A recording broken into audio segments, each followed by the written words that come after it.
le président Macron, et c'est un peu tout le paradoxe de ce personnage, a vraiment anticipé en 2017 avec une première loi de programmation militaire robuste et respectée, ce que honnêtement je n'ai jamais vu dans les 40 précédentes années. Et dans ces 40 précédentes années, j'ai été en cabinet ministériel à la Défense, et on n'a pas fait beaucoup mieux malgré la volonté de Jacques Chirac. Donc il y a eu cette volonté. Derrière, il y a une seconde loi de programmation militaire, alors évidemment s'appuyant aussi sur les événements qui se déroulaient en Europe. Donc de ce point de vue-là, effectivement, il y a eu des choses très positives qui ont été faites.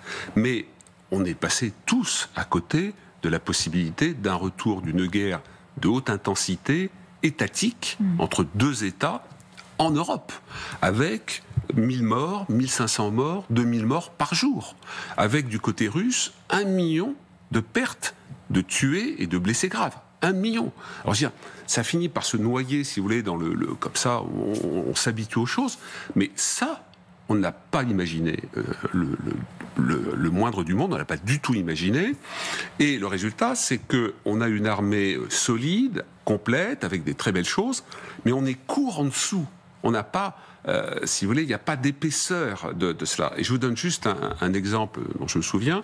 En 2013, la France s'engage dans l'opération Serval pour chasser les djihadistes, pour bloquer les djihadistes. Entre parenthèses, ce sont des forces spéciales, qui étaient commandos des forces spéciales, qui étaient au Burkina Faso, qui ont mis un coup d'arrêt.